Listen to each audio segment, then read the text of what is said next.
सुबह हो या शाम रोज करें योग, निकट न आएगा आपके कोई रोग। कहते हैं आप उतने ही नौजवान हैं जितनी आपकी रीढ़ की हड्डी लचीली है। आजकल की बिजी लाइफस्टाइल में लोग इतने व्यस्त हैं कि अपने शरीर और खानपान पर ध्यान नहीं दे पाते, जिसके कारण वे कई बीमारियों से ग्रसित रहते हैं। ना ही लोगों के पास योग और व्यायाम करने का समय है। लेकिन कोरोना काल में लोगों ने योग के महत्व को अच्छे से समझा। कोरोना काल के दौरान लोग अपनी इम्यूनिटी बढ़ाने और तनाव मुक्त रहने के लिए योग का सहारा ले रहे थे।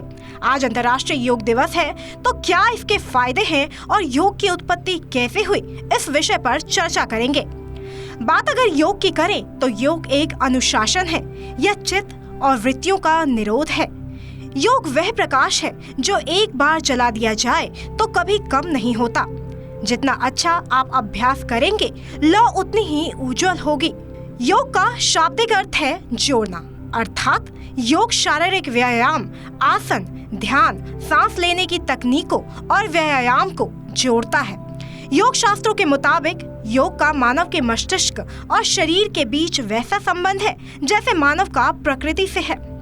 योग विश्व का सबसे पुराना विज्ञान है, जिसकी उत्पत्ति भारत से ही हुई है, जिसका मकसद आत्मज्ञान और सभी तरह की शारीरिक परेशानियों से पार पाना है। ऐसा कहा जाता है कि योग की शुरुआत सभ्यता काल और पौराणिक काल से ही हो चुकी है।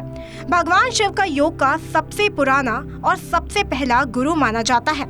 ऐसी मान्यता है कि योग करीब 2700 BC साल पहले हिंदू घाटी सभ्यता की अमर देन है। मानवीय मूल योग साधना के आधारभूत पहचान रही है।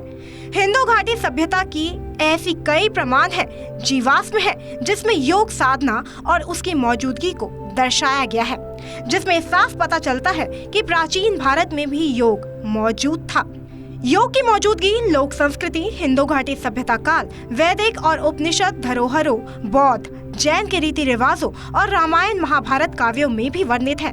ऐसा कहा जाता है कि सूर्य नमस्कार भी योग साधना से ही प्रभावित है। लैंगिक चिन्ह और देवी माता की मूर्ति की बनावट उस वक्त के योग तंत्र को दर्शाता है। वहीं अगर बात करें हमारे देश की कमान संभाले प्रधानमंत्री की, तो स्वयं नरेंद्र मोदी आज संयुक्त राष्ट्र मुख्यालय से योग सत्र का नेतृत्व किया। वहीं केंद्रीय गृह मंत्री अमित शाह नई दिल्ली में ही योग दिवस समारोह में शामिल हुए, जबकि रक्षा मंत्री राजनाथ सिंह कोची में भारतीय नौसेना के विमान वाहक पोत INS विक्रांत पर योग कार्यक्रम में शिरकत की। स्वयं हमारे देश के दिग्गज नेता दुनिया भर में योग और ध्यान के लाभों के बारे में जागरूकता फैलाने के लिए हर साल अंतर्राष्ट्रीय योग दिवस मनाते हैं, जिससे हर व्यक्ति स्वस्थ और सुखी रहे।